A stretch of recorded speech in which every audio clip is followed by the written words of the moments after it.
Bonjour, aujourd'hui, alors présentation de la 16e machine, donc l'avant-dernière. Donc j'ai gardé les deux meilleurs à mon goût pour la fin. Alors je sais tout de suite, vous allez dire que je suis borné sur une certaine marque. Bah non, chacun aime la marque qu'il veut, hein.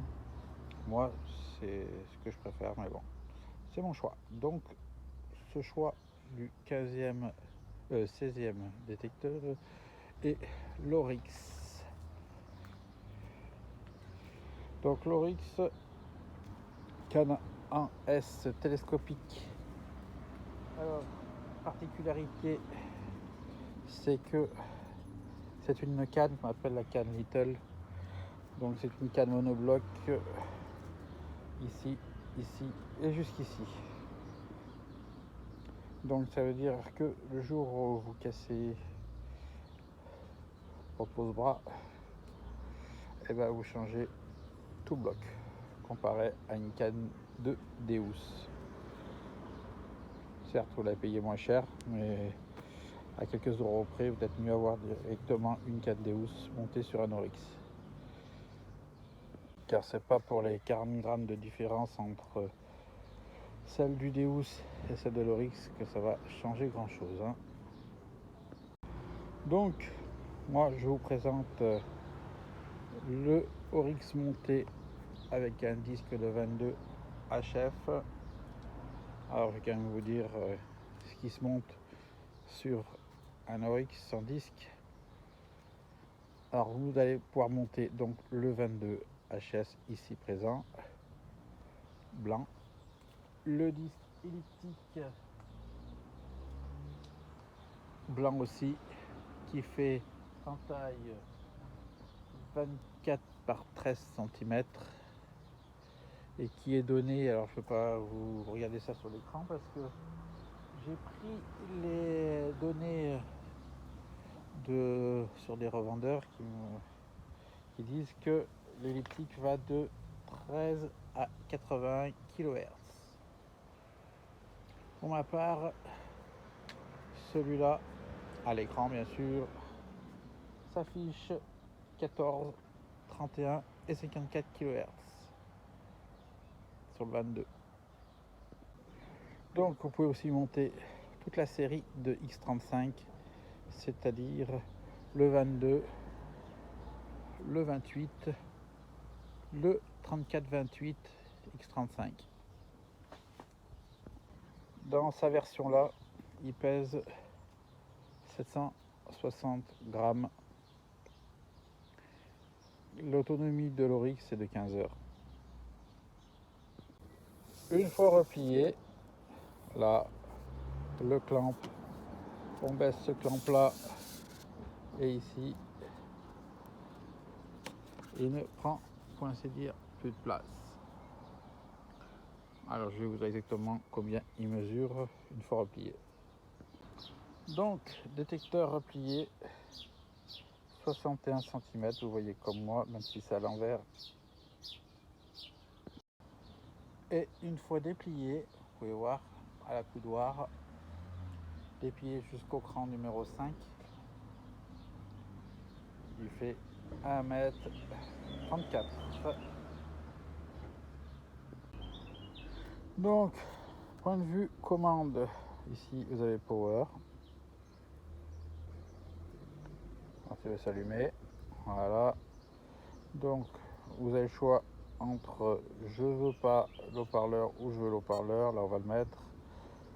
Donc ici, vous avez les indices de conductivité. Vous avez ici votre fréquence, votre programme, votre niveau de batterie qui indiquera le niveau de batterie du disque de la télécommande. Et ici, les petits carrés qui va vous emmener en fait à ces flèches et ces boutons qui va vous donner en fin de compte accès au menu. Donc, on va pas rentrer non plus dans tous les détails des réglages des volume fer, volume ci, volume ça, sensibilité. On va regarder vite fait. Donc ici vous avez ce bouton là qui va vous faire changer en fait vos modes. Donc mode 1, vous êtes en gold en 31 kHz. Alors cliquez, vous avez fait une gold en 54 kHz. Alors il crachote comme ça parce que j'ai, je sais pas si vous allez voir dans les rainures, j'ai du sable qui est rentré dans les rainures, qui est revenu de la plage et je pense que il va falloir que je démonte. En 3, vous avez le Coinfast en 54, 14,4 kHz et le CoinDeep en 14 kHz aussi. Après, ici, vous avez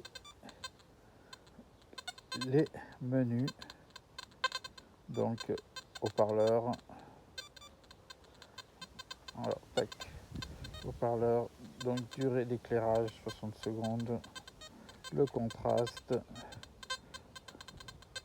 la mise à jour, la langue, et voilà, on revient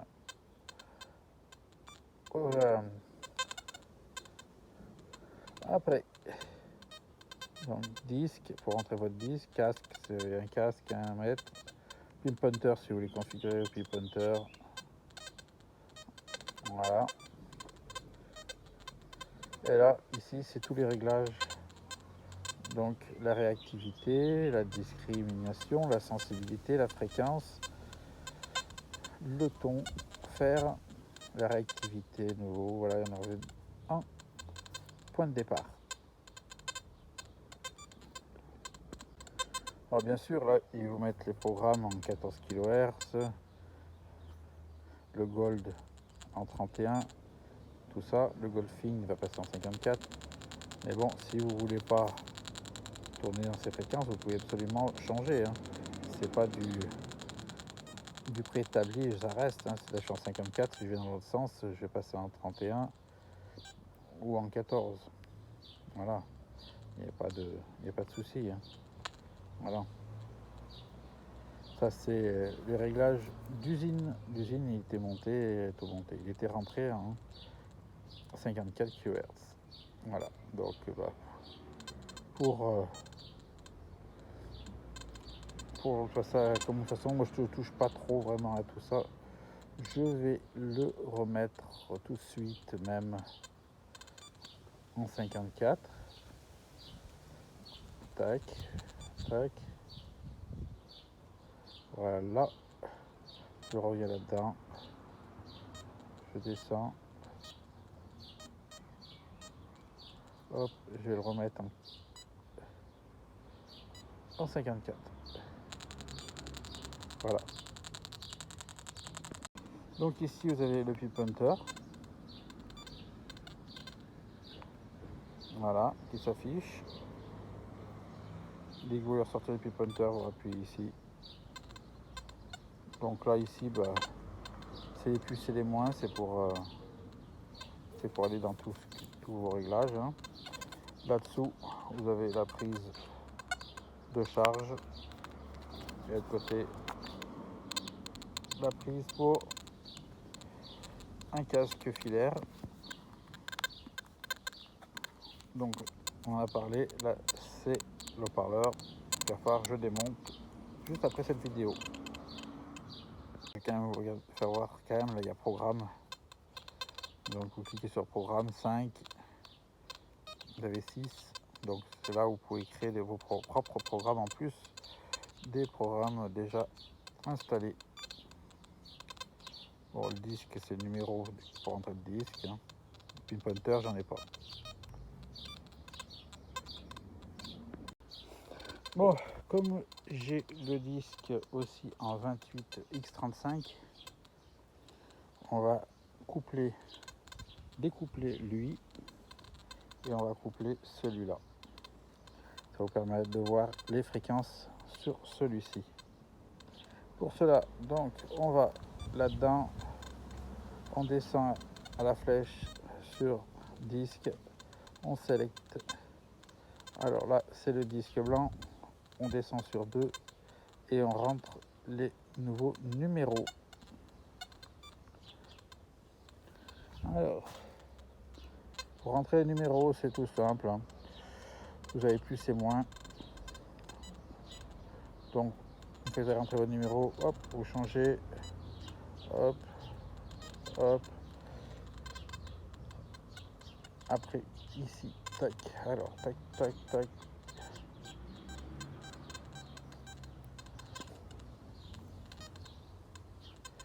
Ça vous permet de voir que c'est fait en direct.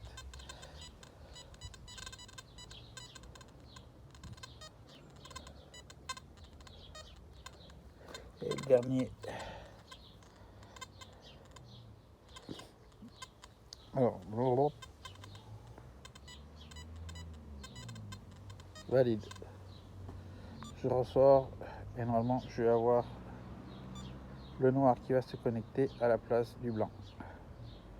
Ça y est, c'est fait. On peut voir le coin face que vous avez trouvé tout à l'heure en 14, il se retrouve là en 17 kHz. Le dip se retrouve en 7,7 kHz. Le gold en 17 et le Goldfield en 25 kHz. Donc on va aller dans les menus pour aller voir toutes les fréquences qui nous sont proposées. Donc on a 25, 17, 11, 7, 7, 4 et on n'ira pas plus loin, donc on va dans l'autre sens.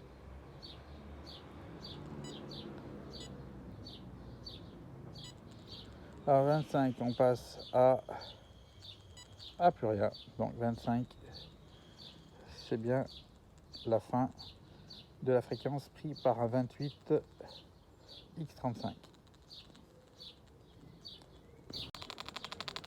Voilà, je suis repassé sur le blanc parce que c'est celui-là que j'utilise avec l'Oryx. On l'éteint. Voilà. Donc, c'était la présentation vite fait de l'Oryx. Comme je vous dis, c'est une vidéo de présentation, c'est pas une vidéo de réglage de machine. Sur ce, je vous dis à plus pour le dernier. Tchuss.